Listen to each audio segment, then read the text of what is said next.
So yeah, that's me. Okay, I'm just checking because I think what I've done is record and transcribe, which isn't quite what I wanted to do. Stop transcription. Okay, that's it. The recording's still going. You're now only okay. Teresa, do you want to introduce yourself? I'm Teresa Deverick. I'm the designated social care officer for the 0 to 25 team. I just joined the auditing team for EHCPs on behalf of social care a few months ago. Thank you. Sarah? Yeah, hi, I'm Sarah Johnson. I'm a specialist teacher for vision impairment. Yeah, and Kate is in our team too, so it's nice to see. Well, it's lovely to be here. Thank you. Nice to meet you, because I don't think I've met you, all the new appointees. I'm sure our paths will cross quite a lot, so it's nice to actually put a face to a name. Hi, I'm Katie Taylor. As Sarah said, both in the VI team. So, and I'm very new, January. Welcome. Welcome to Barnet. Laylee, do you want to tell us introduce yourself? Hi, can you hear me? We can. Hello, I'm Laylee. I work in the data team, so I deal with all the school sensors, school workforce sensors, any type of data work, and I help with the EHCP quarterly data analysis as well. Thank you. Thanks, Laylee. I'm going to share my screen. I don't seem to have a button that says share my screen, so I'm really sorry about that because it's disappeared when I recorded it. No. Do you want me to do it, Marina? Can you do it? Is that okay? For some reason, oh, here we go. No, sorry, I've got it. Yeah. And yeah, seems to okay. So we've got a little PowerPoint. Let's. I'm going to get to the bottom. Do it from here. Okay. Okay, so welcome to our EHCP audit workshop. We tend to do this annually, as I said at the beginning, and this one will be recorded, so it's going to be available for future auditors that are new to auditing plans. What we're hoping to cover is give you an overview of how EHCPs are audited in Barnet and the process, how we measure the quality of our plans using the audit tool and the guidance that goes out to all auditors.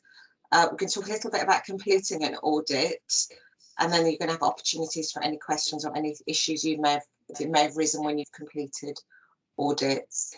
Please, as we say, ask questions throughout as we go along.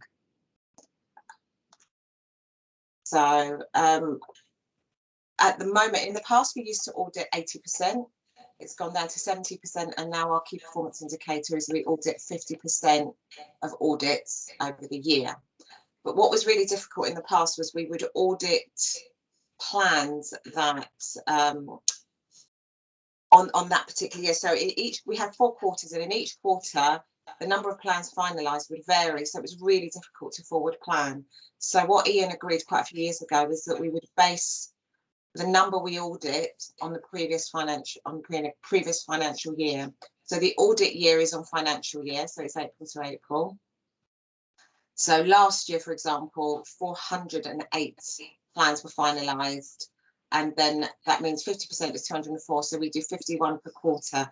That makes it much easier to allocate, much easier to plan ahead, rather than it really can be ad hoc, because some quarters, as Angela will vouch, vary. Some are much higher, some are much lower. It really depends on the submission, on the submissions to panel, and then how many are agreed. So this means it's much easier, particularly for myself when I'm allocating to different areas, and then they also know, then they can plan. So 50% of auditors come from education, and that includes the SEN team, the managers of the SEN team, the educational psychology team, the specialist team, which Katie and Sarah are part of. I think that's it for education. Oh, virtual school also, sorry, virtual school. And Helen moderates a couple as well, Helen Phelan, our assistant director. Mav, the DCO, allocates for health. Family services now seems to become you, Teresa, but in the past, we would give to Joy Edom, and she would allocate out to social workers. And we have approximately 26 parent carers. I think the family services number is incorrect, the 15%. I think they do slightly more, but I'll double check that. And as I say, there's 4 quarters across the financial year. And we, over the years, we've provided training for parents in particular, but we're now doing it for professionals as well. Angela, is there anything else you wanted to add to that I might have missed, or any questions so far?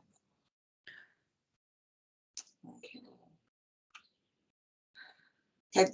You don't need to memorize this. I just wanted to give you an overview of the process, because sometimes it feels that you're auditing all year and all the time, but this is really the process. So there are 4 quarters. It starts in April. It's across 3 months.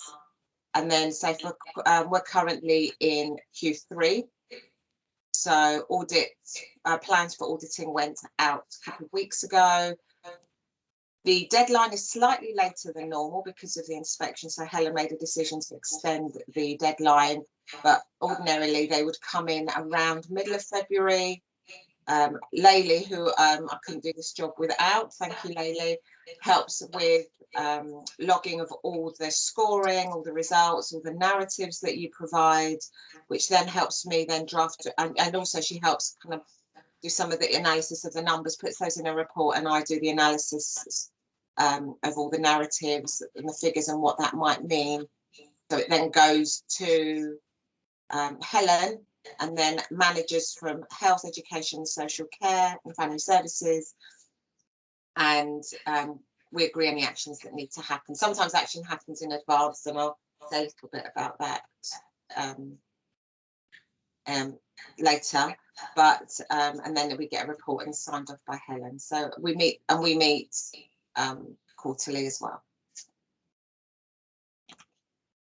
Wanted to share some good news, and I think probably a round of applause for the SEN team, because in the past, these are sort of the last quarter's findings. We've been a steady 60 to 65% as good and outstanding, and in the last quarter we achieved 90%, and I think that's really a credit to the SEN team, because they've worked really hard to improve aspects of the plan. But those are the kinds of numbers that we're getting at the moment. So 51 were allocated last quarter. I think 2 were from health, unable to be completed, but generally we get 100% or close to 100% audits completed. Outstandings are rare, but they are happening more and more. There's been a real increase in good, fewer requiring improvement. So that's a real achievement. It's really improved and I think at one point I think we fell slightly below 60%. So then there were questions asked, but that's really good news. Some good news here. Anything else you wanted to add there, or shall I keep going? Any questions?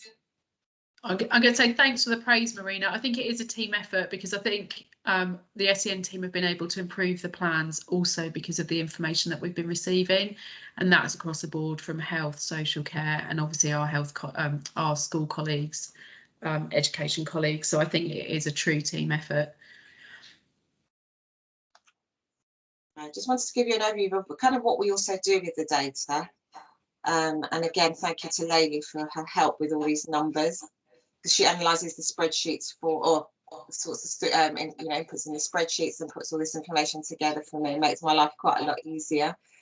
And you can see where there's been real improvements, and we always track sections as well. In the past it was much more overall, where we've always tracked sections, and there was quite a lot of areas for improvement, but now they're far fewer. So for example, Angela and I looked at this data at the end of last quarter, and we noticed, for example, that section J was quite low. There'd been quite a significant drop, and I gave Angela the audit that had scored requires improvement or inadequate for section J.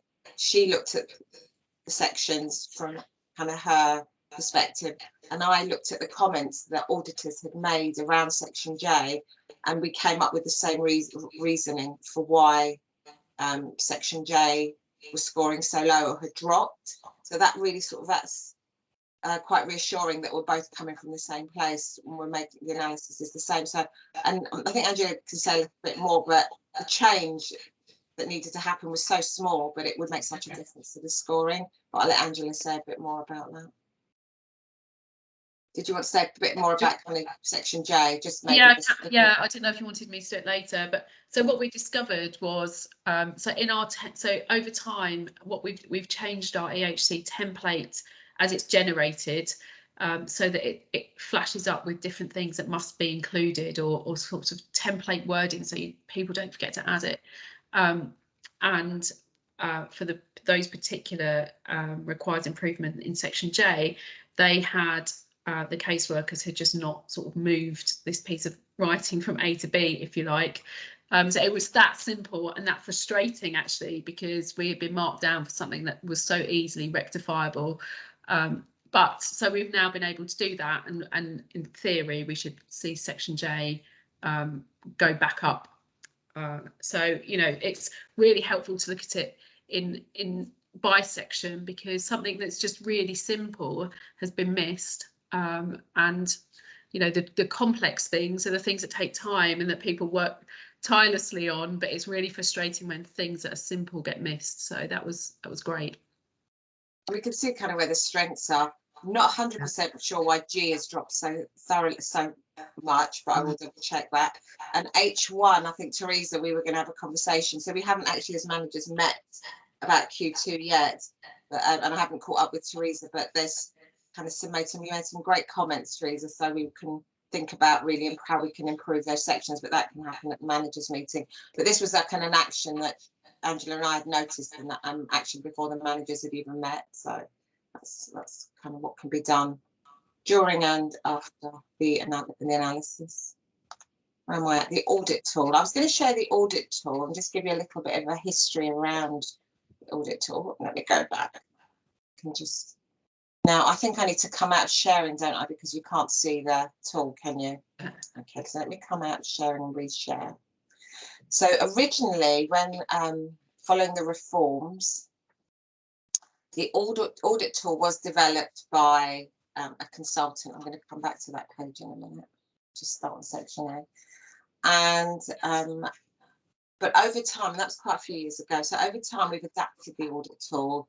So it still meets legal requirements, but it also, if I want to say, barnetize it. So it also, it continues with our understanding of the reforms. So initially, there were lots of statements for auditors to think about, but really we've honed section A, say, for example, down. So it represents what the legal requirements are, and it makes it easier for auditors to audit a plan. So they're not looking at so many. I think there were 9 statements originally in this section.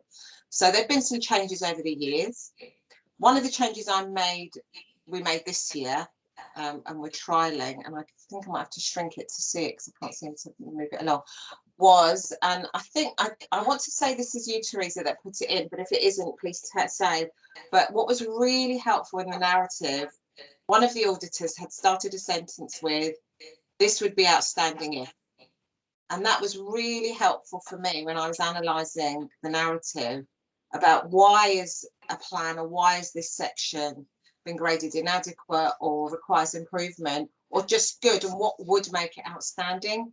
So I've added that in. So I'm not sure what we're going to get back, but I'm hoping we're going to get some comments, because when we come back to analysing the data, that will make my life much easier around making recommendations for improvements. I'm going to go to the next section because for some reason I can't seem to slide across. So each section, say, has been simplified a little bit, but that would be really what's really important also. Sorry for Layli, when she's auditing, when she's inputting the data, is this area here, this overall section grade. Because let me go back to A and see if I can slide myself along. For some reason I can't slide along, I don't know why. Let's try that. Okay. So say when there's 4 areas, you don't have to select an area here, but you can do, because if it helps you give an overall score.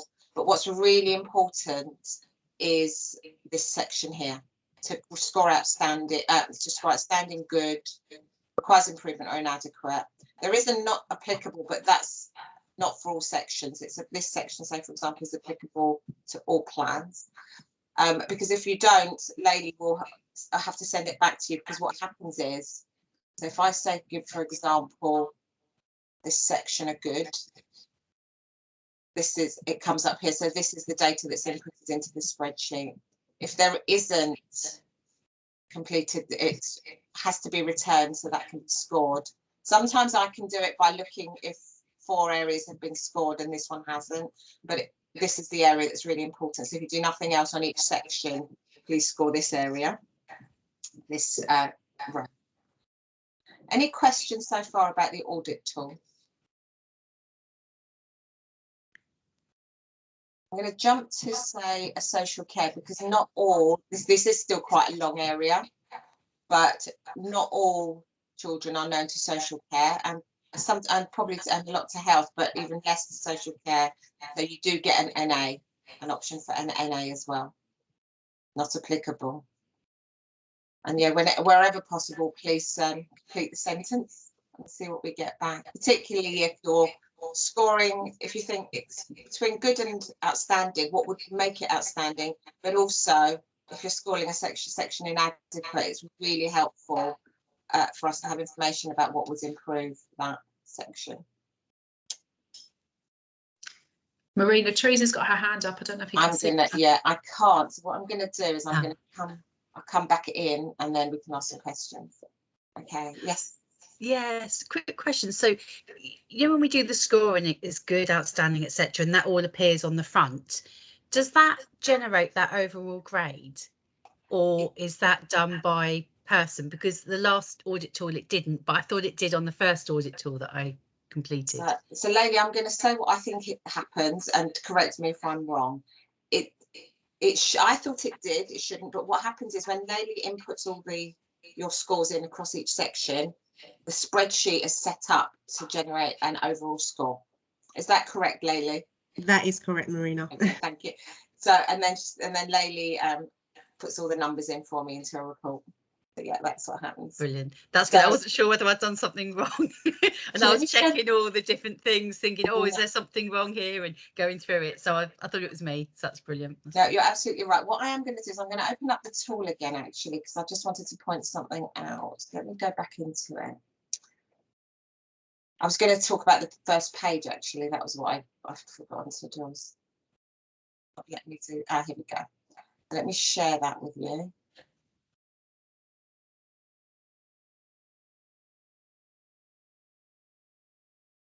Okay, I was going to share the first page with you, actually. That's, yeah. So there's weightings that the consultant who originally set up the audit tool had worked out. It's kind of a little bit above me, but it gives you an idea of the weighting of each section. So when you score, that's how it's worked. The overall score then gets worked out. There's also we get asked questions like, well, how do I know it's outstanding? How would I know to grade it outstanding or good? So there's the weighted scores, but what Angela and I did try to make it a little bit more user friendly. So this will appear, but this it hasn't been taken to the management meeting yet. But we're thinking that kind of outstanding would be it meets at least 80% of the statements in the section, or the statement if there's only one. Good would be at least 50. Less than 50 would be requires improvement, and if it meets less than 20%, then we're calling that an inadequate section. So we hope that's going to help auditors with when they're scoring as well. But again, that hasn't gone out on this audit, but it will once it's approved by the managers. I think that would prove really helpful, because I know I'm extra critical because of my role. So when I'm auditing a plan, I'm particularly critical and feel that sometimes I think, well, it can't possibly be an outstanding because. So I think that'll be and I'm guessing auditors feel the same from their own perspective for different reasons. So I think that'll be a really helpful way of kind of thinking, okay, overall, I've looked at each question and this is where I've got to. So overall, I must be here to give that final grade. Any other questions at all? Have you all seen the guidance that goes out? Yeah. So that I won't bring that up, but that's got exemplars in and exemplar statements as well. So if there's a particular section you're not sure about, again, that's about 5 years old, the guidance, and it has been updated to a certain extent, but it might be something we look at updating later on in the year. But at the moment, I think it still provides a good examples. It can more qualitative information around statements and what we would expect in each section. We are coming to the end, but you didn't. I saw some. So this is the grading. Yeah. So that's why I was introducing it, but actually, what can I put it in the slides? But I've also put it on the audit tool. So if you wanted to take a note of that, if you haven't audited yet, that would give you kind of an indication of around each section and where to score each section.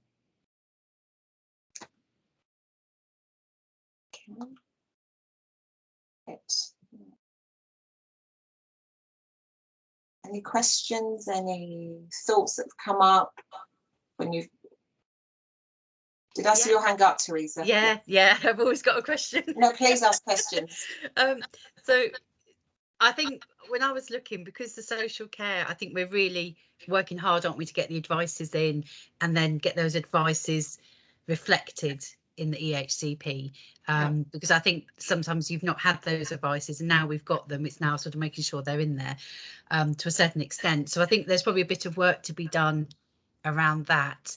But I think I had some really, really good examples where some of the early sections are just absolutely amazing and they were fantastic, but it was the social care part maybe, or the health, that let it down, and I felt I couldn't give more than a good, and it was frustrating because actually some of those bits are outstanding. So I didn't know whether, I know when Laylee puts it in, it will sort of come up with a grade, but whether we would ever have something outstanding if it didn't have a, you know, it met everything but say the social care or the health. I don't know where we sort of fall with that one.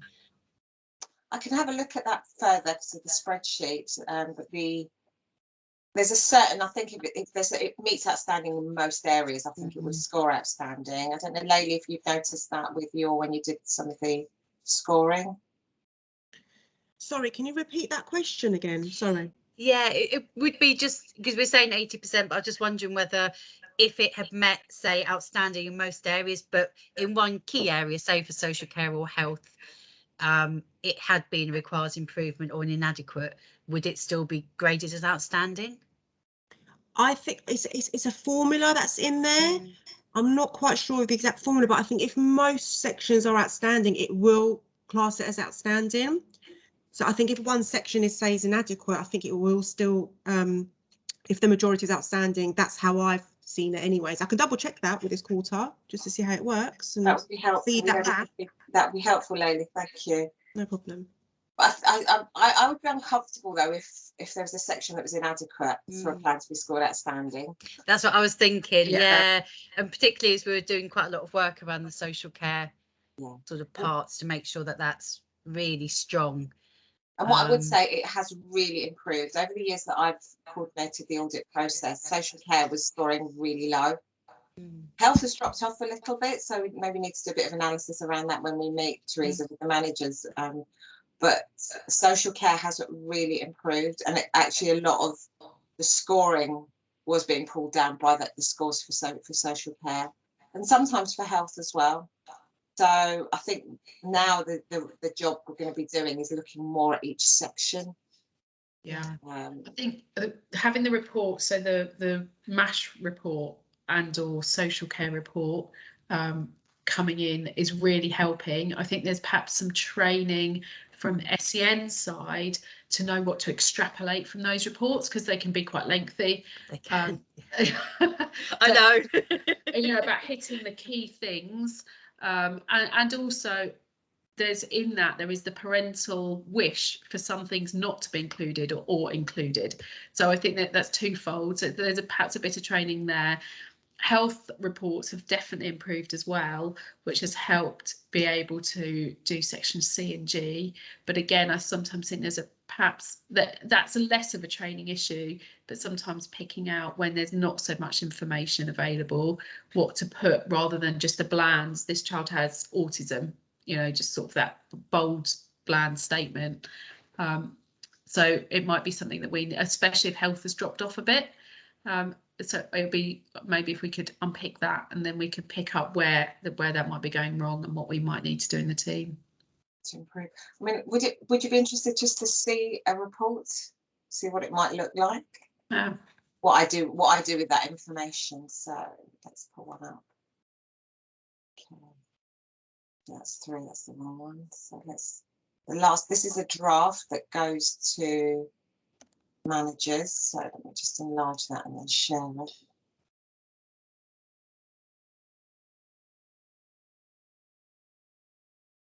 Okay, so we get a summary, an overall summary. This was last sort of July to September. So the last quarter of what we're doing now is October to December that are going out now, the finalised plans. It just explains how we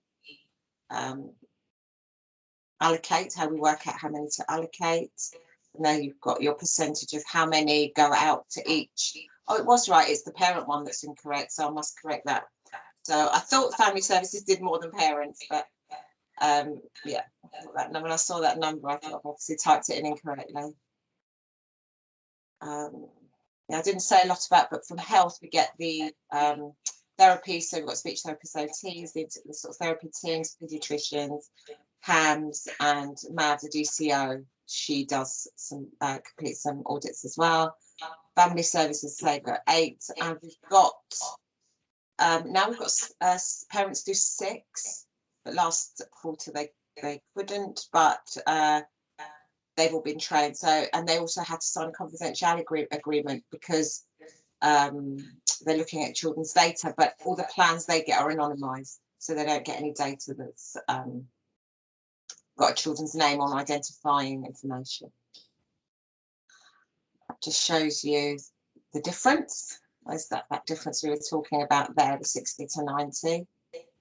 And we do the analysis across the 4 quarters. One request came back from managers before I joined the group a few quarters ago. They wanted just to see how different areas were scoring. And actually, I think education were pretty tough. And actually, when parents had originally joined, they were quite tough as well. But I think they've seen improvements in the feedback I've had from quite a lot of the parents has been that there's been quite a lot of improvements in the plan, so they're now scoring much higher. There's the sections that I shared with you, and then we look at each section by section just to see what's needed. And then I pull together all the comments and the narrative, and I look at themes. So I don't look at just one-off, but if there's a kind of a common theme, I'll pull that together and include it sort of positive aspects, but also the areas that could be improved. And I just give some example quotes. So if I sort of maybe jump, I think it was, so some areas come up like outcomes and provision, and that's really, I mean, the SEN team are dependent on the professionals' advice for these areas, outcomes. So for example, our team are working really hard on being more specific when it comes to our outcomes and our provision, and we hope that's, and a lot more of our EPs are writing their provision in a table, which has now been included in some of the plans, and auditors quite like that. They quite like what they didn't like, Angela, just having a chance to give you feedback, is if there's any boxes left blank. So that came up quite a few times. So even if it's just not stated, so even if I think they like to see something in the boxes. Okay, that's interesting. But this quantifiable aspect and specificity comes up a lot. So it comes up every quarter, and it's better though. and we're still scoring 96%. As good or outstanding, so we know we've improved, but I just keep that in because I think it keeps us aware of that. And I think Angela and I have discussed the kind of formatting, the sort of typos that sometimes gets picked up quite a lot as well.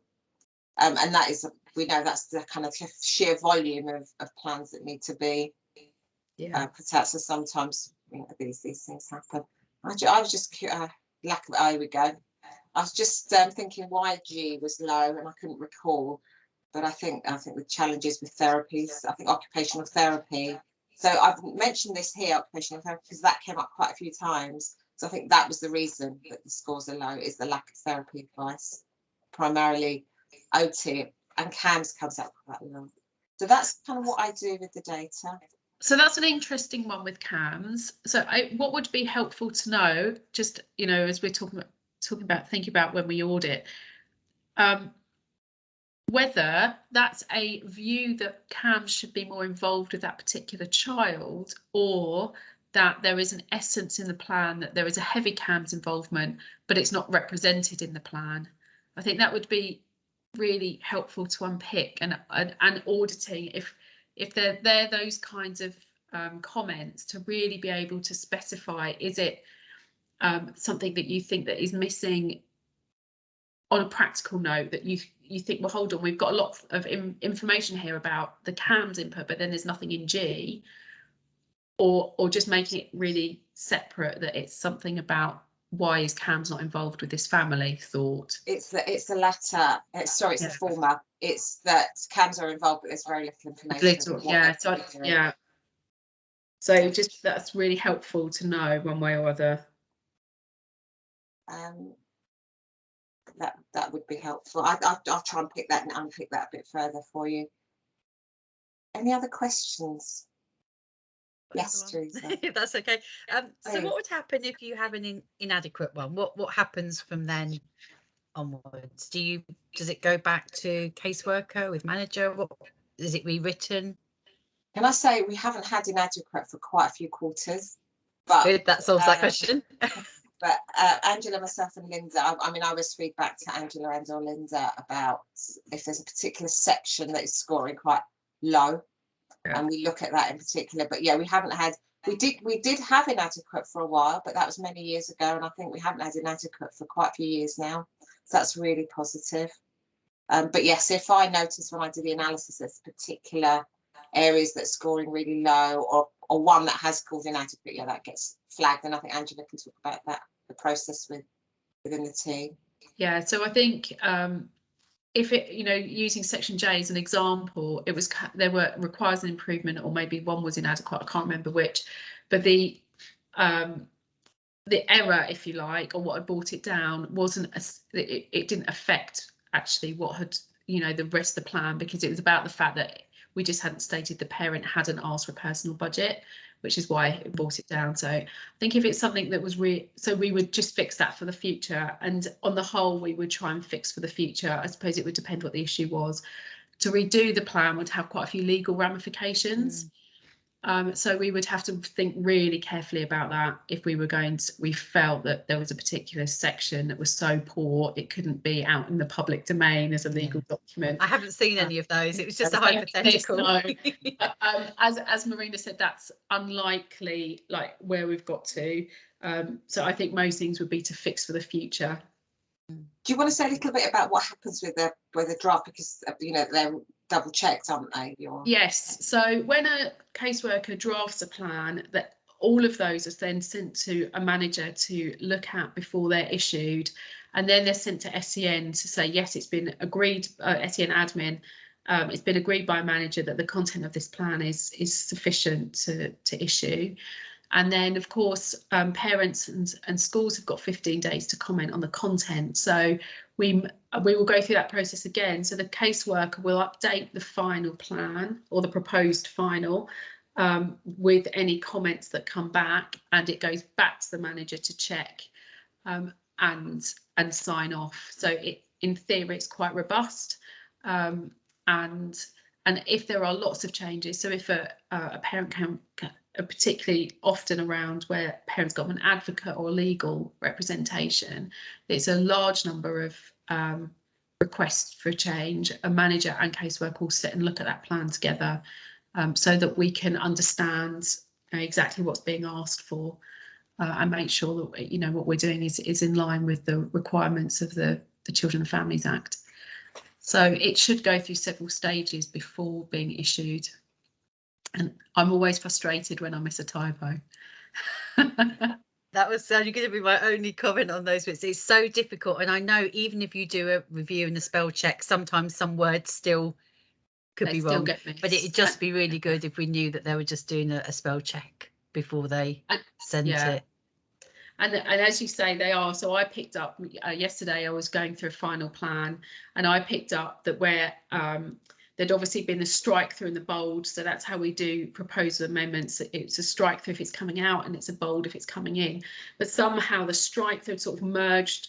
I think the strike through, because the strike through was still there, but sort of merged a whole sentence.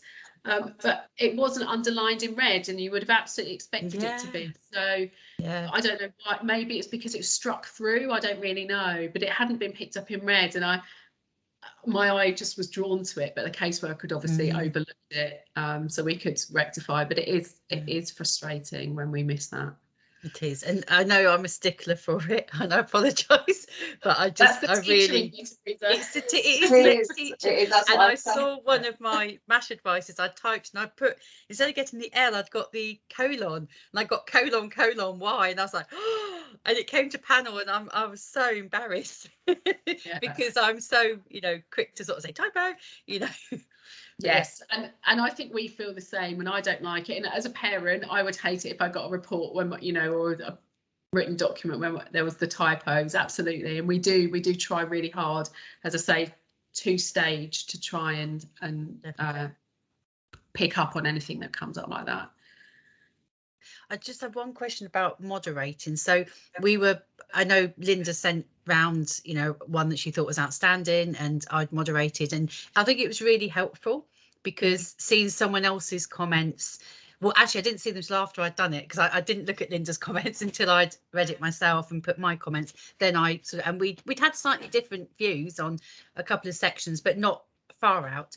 But I found that really useful. So I think in social care, Owen wants to be part of that, our head of service as well, with auditing.